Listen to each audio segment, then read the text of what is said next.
Welcome to the GuestX podcast, where my co-host Brian Amaui and I uncover the latest technologies and human-driven initiatives that are raising customer expectations and forever changing how we define customer experience across a host of industries.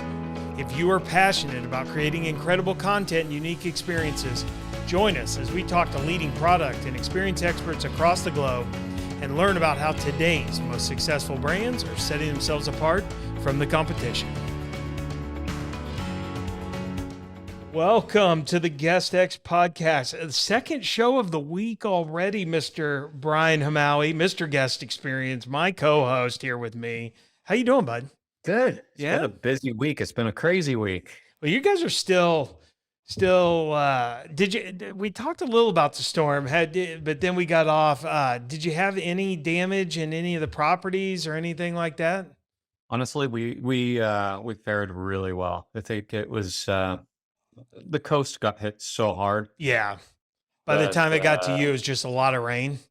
Yeah, it was just rain. We did have the winds. I don't know if you Any saw roof issues? Some spoofs, huh? Yeah, I saw you doing spoofs of the weatherman. I decided to take that role on. Yeah. I was so bored by hour number 2 when they told me I had to stay home. I had to do something. I'm sure your wife and daughter are thrilled to hear that you made it 2 hours with them before you were I was going to say pulling your hair out, but that would be tough for you, Mr. Amaui. I tried that. I brought the hair blower, the hair dryer out, and it was Rebecca told me to put it away. But yeah, so everything's good. Good. Everything's good. Well, excited today. You know, we've kind of bounced back and forth. Hotels, vacation rentals, even done some glamping, some of the RV share. So I love anytime we're able to get outside of the core, what I'll call core vacation rental industry, because I think it's all kind of merging now into just lodging. But today, going to get to spend some time over in hotel tech, which I'm excited about because, as we've noted, for all their warts and everything else, I feel like when you hear them complain about their technology stack, sometimes you feel like it's like the Europeans complaining about their rail system, and you're an American going, yeah, well, why don't you come over here, right? Because in vacation rentals, as bad as hotel tech may seem at times, we're still years and years behind.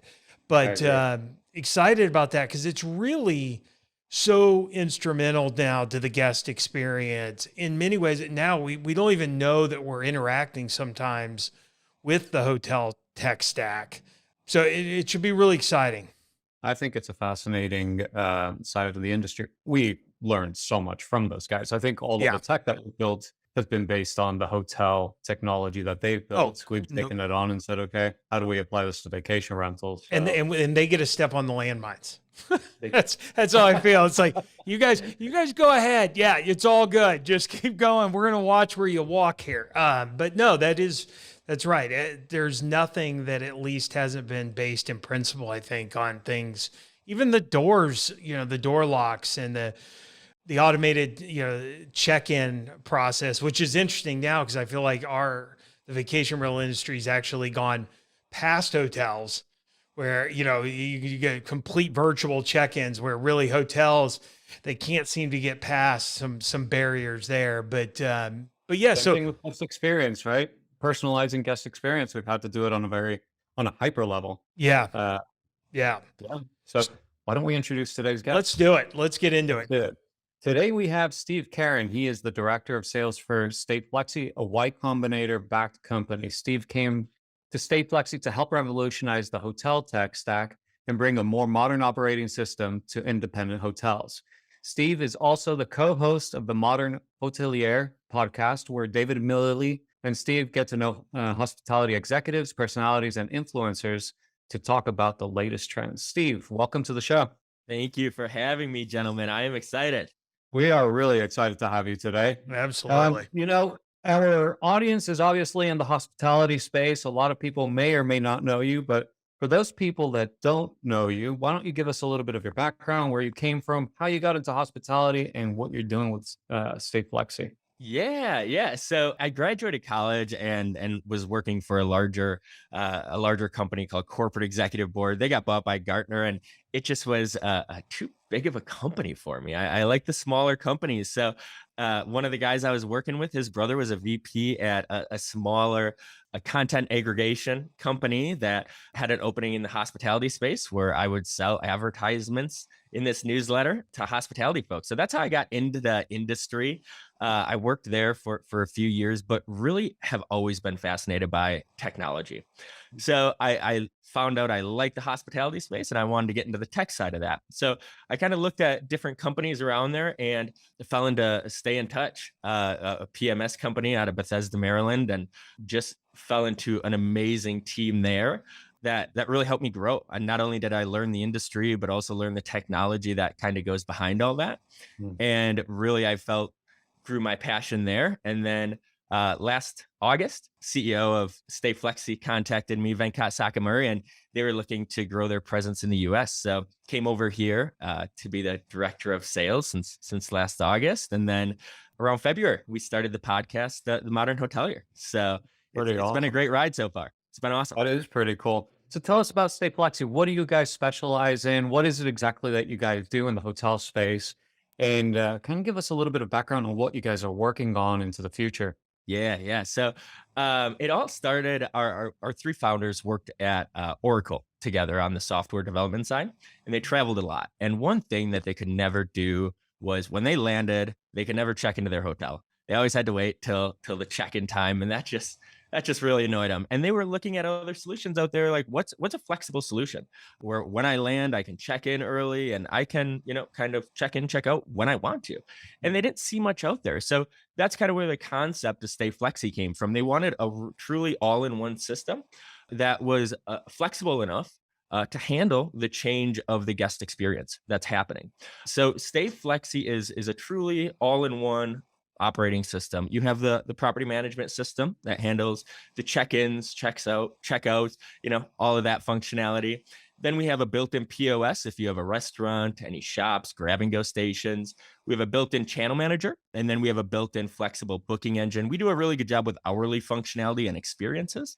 So that enables us to, really do a good job with that. We actually have different booking models where, you can have one check-in time, you can have 3 check-in times, or you can have no check-in times. And it's fully up to the guests when they want to check in. And our system is smart enough where we can kind of handle that and put those guests in the rooms that they belong in. So, and then we do have a built-in revenue management system, an app. But I think the one thing that makes us unique is our magic link, which ties into our conversation here about the guest experience. And that's a link that the guest gets before they arrive that they can use to check in. When they're in-house, they can use that to add experiences onto their stay, like a spa, bike rentals, kayak rentals, or, maybe a sunset cruise, something like that. And then they can also use it to check out as well. So more of a truly all-in-one system, cutting down on those integrations and hoping to have a all-in-one system that's easy to use for the hotel staff that can provide a great experience for their guests. Yeah. When you talk about Magic Link, obviously it's in the name there. So am I correct then? It's not an app. Is that right?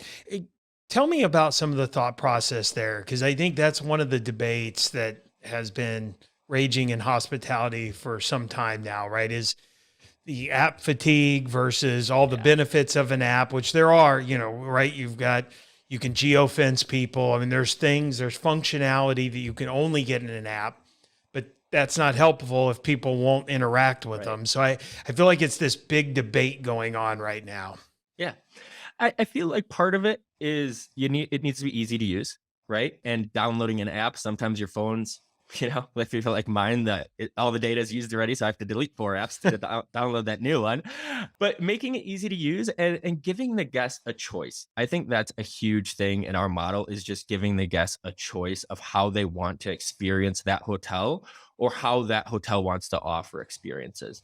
So we want to make it as easy as possible. So they get that link and it's live throughout their whole stay. So that they click it once and they check in. Once they complete that check-in, the main page is going to change because they're in-house. So now they can add things onto their stay, see what's going on at the property. If they have any happy hours or any events, the hotel can kind of promote those, as well as not only increasing the guest experience, but also driving revenue as well.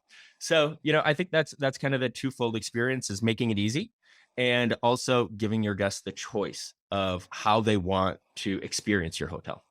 So when you say that, are you talking about the different methods to communicate with the guests? You're using SMS, you're using an internal chat system, and is everything branded to the hotels, or are you guys maintaining the brand yourselves or co-branding? What is your approach to that? Yeah, so that's up to the hotel.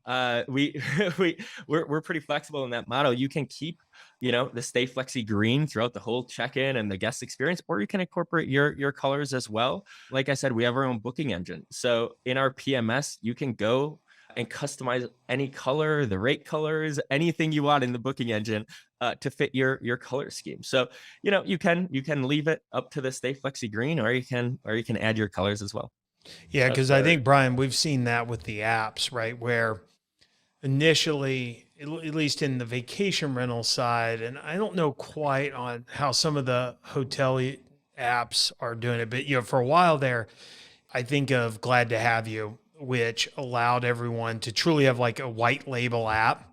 But then the App Store, Apple kind of cut that out, saying, look, you can't have 8,000 versions of these things that are really one app. It's just, you've just white labeled each of them. And so going the app route, I do think takes away from the ability for a hotel to really truly white label the entire thing, where more like a link like Stayflexi's doing does give you, pardon the pun a little bit, pun intended, the flexibility to have it all entirely white labeled. And I do feel like from a business standpoint, if you're trying to build a B2B brand or a B2C brand, that some of that's really important, and some that's more important to some hoteliers than others, but it's good to have that flexibility. 100%. Yeah. So Yeah, I think it's interesting. I think we tried to do it with Guestbook, and I think we were one of the first that used a web-enabled link. So we didn't actually develop it as an app. We did mobile first. yeah, And we found that the downloads and the usage went up significantly because the people just didn't have to download something to their phones. And at the end of the stay, there was nothing there for them to delete. And then we started to toy with the combination of them being able to download the actual icon to their phone and have it more as a permanent feature on their phones. But we're talking like 2015, 2016, when it was still a bit of a dinosaur. yeah. So what kind of, yeah. Well, one of the questions I've got, you mentioned specifically, Steve, and I think it's a good point. I think we need to talk a little bit about it, but eliminating all the necessary integrations is a little bit, I think, of the goal of Stay. And I think for people who are maybe in hospitality, but not in the tech side of hospitality, they may not quite understand that in a lot of instances, what's holding back the power of the collective tech stack is the fact right now that they don't all talk to one another.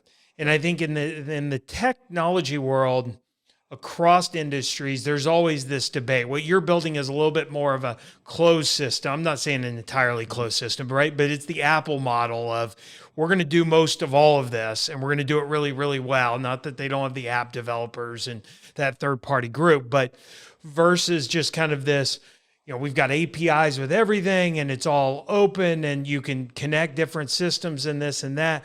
Both of them have some advantages and disadvantages. Mm-hmm. Talk to us a little bit about your guys' approach there. Yeah. So we kind of do the approach that, hey, if you want everything in one place, we can do it, and we'll be a really cost-effective option, and we'll be able to provide an easy-to-use system for your team that's all in one place, while still be able to create that great guest experience.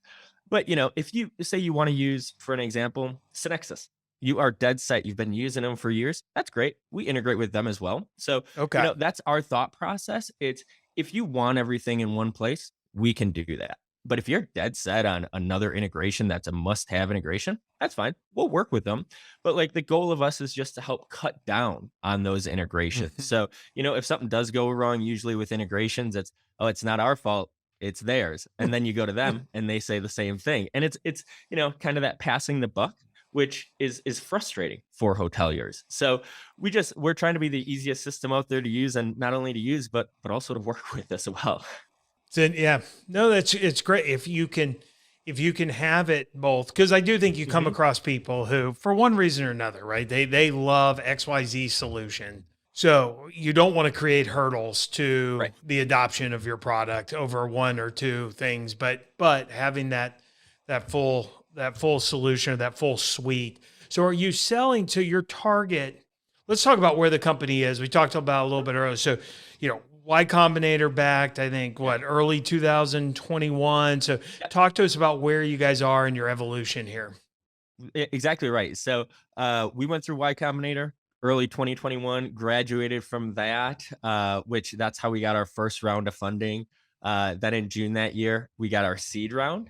And from there, we have just been focusing on building out our technology, really focusing on the guest experience and how we can incorporate that into our PMS to help bring in more revenue to hotels. So we are continuing to build out the functionality of our PMS from there. So the next step is we're raising our Series A early next year. We're really excited about it.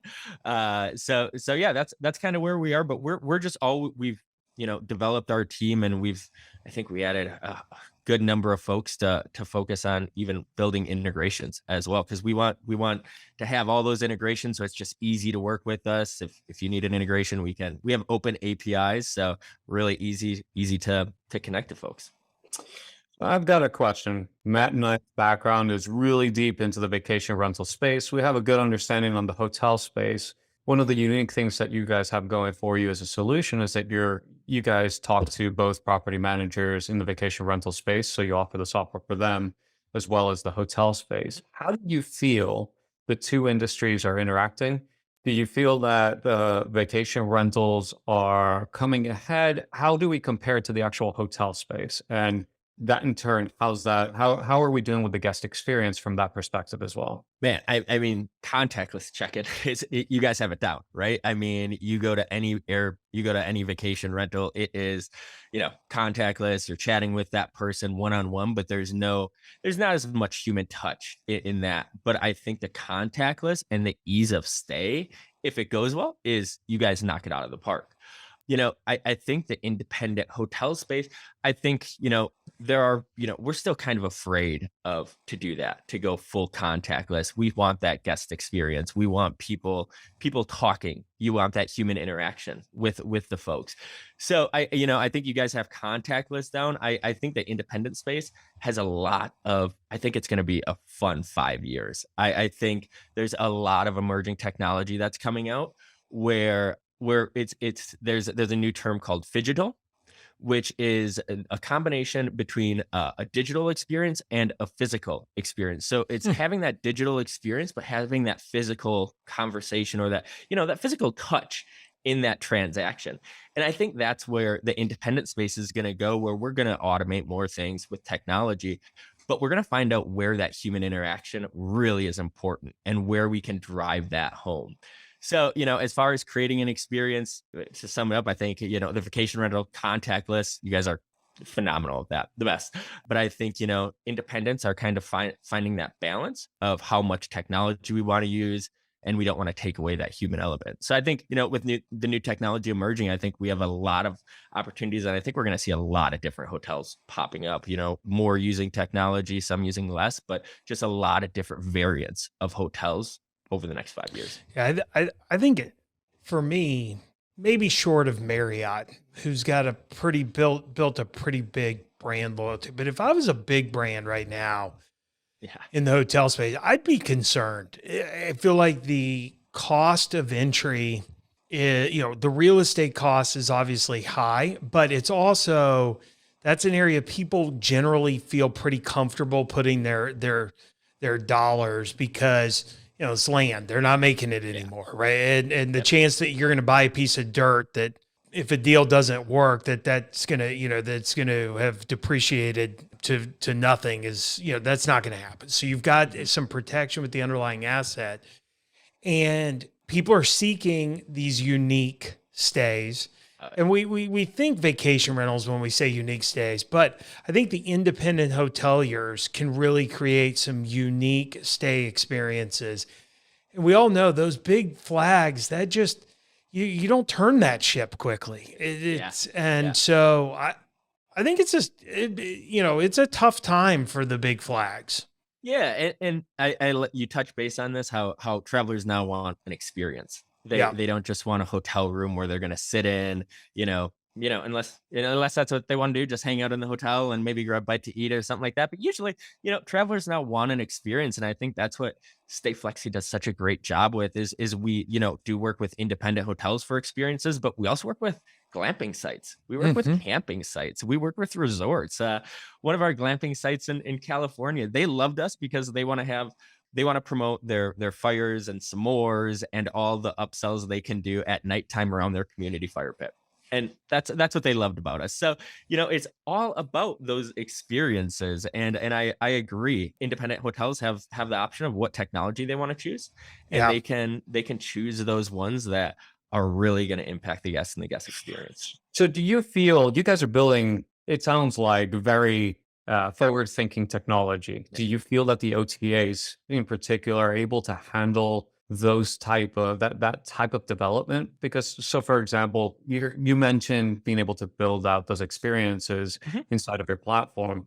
Do the OTAs like Airbnb or VRBO or Expedia, can they handle that type of content and then put it in front of their customers the right way, present it the right way, and have you guys be able to market it? Because I think one of the challenges is everybody wants to be creative. Everybody wants to present their property in a certain way, and they want to be unique. They want to present their experiences. But then there's also an element where on the distribution side, I don't know that they're keeping up with the times in order to be able to handle that kind of content, or are they? I think if you're like working with the OTAs, it's going to be harder. You're going to get a more general experience if you're going through booking.com or Expedia or something like that. One thing that we do really well is we actually drive traffic to the hotel's website. We work with Google Hotel Ads and charge a much lower commission than anybody else does. It's about half the size. And we will drive them directly to the website so your guests can get that experience. We have in our booking engine where you can not only book a room, you can book any experience you want to. So any upsells you have, it's basically like the check-in when you can purchase the upsells, except now you're doing it at the time of booking. So what we're doing is we're trying to drive traffic to the hotel website so the guests can have that experience through our booking engine of adding experiences along with the room. This is a huge conversation in our industry in particular, right, Matt? I mean, the direct book movement at the moment is massive. I think a lot of people feel, the OTAs aren't doing them right, so let's try to book direct. Is it the same movement in the hotel space? Is that what they're driving? Can we figure out how to drive or convert more people directly to our websites and versus trying to use the OTA as the main driver for bookings? 100%. 100%. Absolutely. I'm sure if you would ask any hotelier, they would much rather have a booking through their website than through any OTAs, just because the commissions you have to pay through Expedia and all booking.com are just that's money you're losing. So yeah, absolutely. I think every hotel is trying to figure out how they can drive direct booking. Well, and to your point, Brian, I think if you offer a unique experience, somewhere in the price is the cost of delivering that unique experience. Okay. So the problem is, now going back to your point, right, that the OTAs have been built so that it's kind of the lowest common denominator because they have to market 1 million+ properties and they can't have fields for every single s'mores and everything else. So they have to get down to the very lowest common denominator. Well, then what happens, I think, is the more unique your brand and the more unique your experience, it makes it very tough also to compete on the OTAs because the reason people are paying the price you're asking, you're not able to communicate fully. So they just look at it and go, why would I pay that? Whereas if they were on your own site, they go, oh, okay, this is what I'm getting and everything else. So I think the further you get away from, I hate to call it standard, the more you've got to seek alternative forms of distribution or get really good at the direct booking movement. And I think Google's going to keep making that easier for people as you connect directly to Google. Google doesn't want to, although Google's using the aggregators of the OTAs, or they were until some of the OTAs had cut them off because they realized that you don't want to feed what's eventually going to cut you off. But as they keep, their goal is to not go through those guys eventually, and that was just their go-to-market strategy, right? I mean, as quick as possible. So I think there's a challenge there, which is consistency, right? A lot of people pretend or they think they know how to market these properties and can go overboard when in actual fact, they're not doing a good job of presenting, or they've just done too much to try to build something that doesn't make any sense. I think there's a need for consistency or base, but being able to build on top of that base is where it gets interesting. Steve, do you have a loyalty component? I'm curious about that as you guys think about, because obviously, as we talk about marketing, first party data is becoming more and more important, and understanding your guests. And then how do you leverage that as we think about book direct movement? Where are you guys, or what's your approach right now to loyalty or anything that kind of resembles that type of product? Yeah. So we actually have a VIP status in our PMS. So they can be VIP clients. So any members, you can add to that VIP list. So that's kind of how we're handling it. I know there's like companies out there like Lassie who do a phenomenal job with loyalty and things like that. So that's kind of where we're at. Like if that VIP button works for y'all, that's great. But if you want a more expansive loyalty programs where you're getting points or you're getting gift cards and stuff like that, great. Then we'll work with one of those companies that does that as well. Yeah, for those of you who don't know, Lassie is a group for our listeners that kind of offers. It's. I mean, and Steve, you can kind of maybe help me out, but generally they'll provide little $20 Amazon gift cards or Starbucks gift cards if you book now, right? And you can. It's a little widget that runs on a direct booking site that's triggered usually by movements that indicate maybe you're about to leave, and just trying to capture that, but capture it through providing a little additional kind of incentives, Macy's gift cards and things. Is that right, Steve? Yeah. So yeah, that's exactly right. Like, hey, we'll give you a $10 Uber gift card if you complete the mobile check-in or something like that. Yeah. Like, it's a good way to kind of incentivize the guests to complete, the action transaction. Yeah. So interesting around loyalty. When I was in Spain, Brian, we haven't gotten a chance. We're going to be with Tim Rosolio, head of, I think, VP partner success, I think, vacation rentals at Expedia. I don't know, as you get to Expedia, the titles get longer. The business cards must be massive. Like you have to walk into the room with your giant business cards, like the giant check at the lottery. You're like, this is my time. But I hope Tim listens to this and laughs. But just great guy. I mean, and we've had him on the show, but Tim and I were talking, and that's, Expedia blew up their 3 loyalty programs. They're combining them. It's a big, big piece of, I think, what they're going to be rolling out. You'll be able to carry your loyalty across flights and everything else. Loyalty is, there's not going to be one winner, but those who can win in loyalty, I think over the next few years, that's a big play. Absolutely.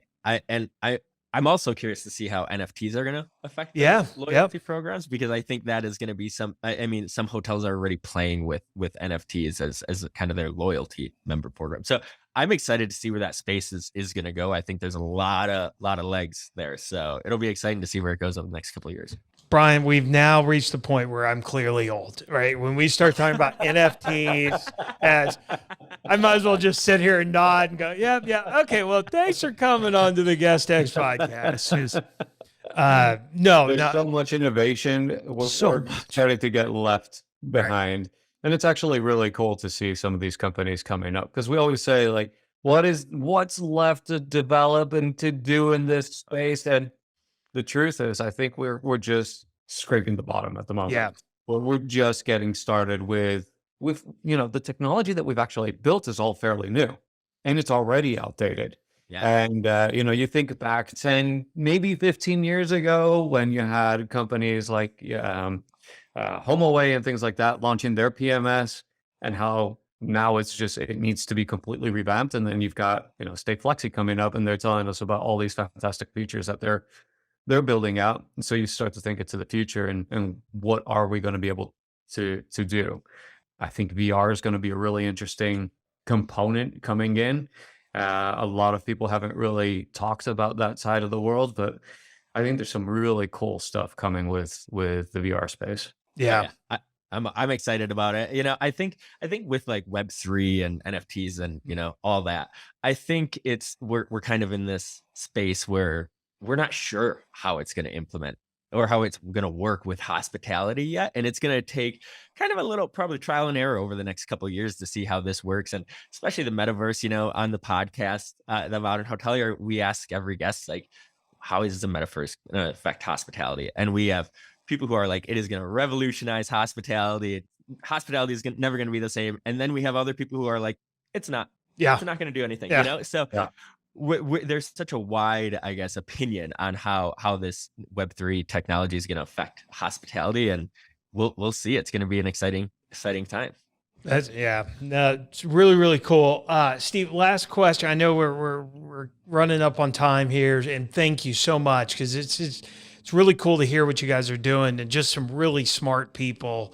And that's what's going to keep improving hospitality. Yeah, I hear that there's the naysayers, right, around hospitality, because we are so service oriented and it's tough to find staff right now. But then you see groups like what Stayflexi is doing. You go, look, if smart people keep coming into this industry, we're going to keep improving, and it's going to be a great industry to be a part of.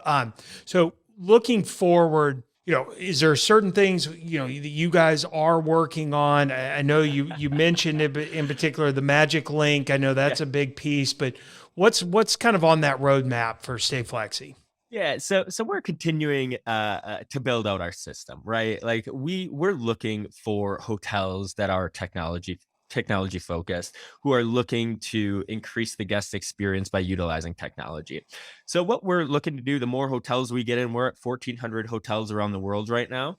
We're looking to build our presence really in the United States a lot, along with other parts of the world. But what we really want to do is just get feedback and build out our system more. We do have other things that we're working on. I can't talk about them yet, Sure. but you'll be finding out in a few months here. Actually, probably by the end of the year, you'll be hearing some stuff. But we have some really exciting things, things that just nobody else in the hospitality industry is really doing and kind of positioning themselves. So we have a lot of fun things happening. But you know, we're just trying to build the best all-in-one system out there, and we love getting feedback from hoteliers on what they're looking for, and you know what they envision as their best system as well. That's great. And if people want to get in contact, I'm guessing obviously on the website, but what's the best way to reach out to you? Yeah, LinkedIn's easy. I'm on LinkedIn. Find me there, Steve Carran. You can do that, or you can email me at steve.carran@stayflexi.com. You know, otherwise leave a comment on the Modern Hotelier page or on our YouTube page or anything like that. You know, I'm pretty easy to get a hold of. It's great. Well, thank you so much. Awesome. I appreciate you guys having me. I love what you guys are doing. Love the conversations you guys are having. And I really appreciate the opportunity to be here. So thanks so much. Absolutely. Thank you, Steve. That's it for this week's episode of GuestX. Be sure to sign up for our email list at guestxpodcast.com. That's guest, the letter X, podcast.com. And follow us on your favorite podcast app so you never miss an episode. He is Mr. Guest Experience, Brian O'Malley. And I'm Matthew Loney, signing off and reminding you to always create a customer experience worth talking about.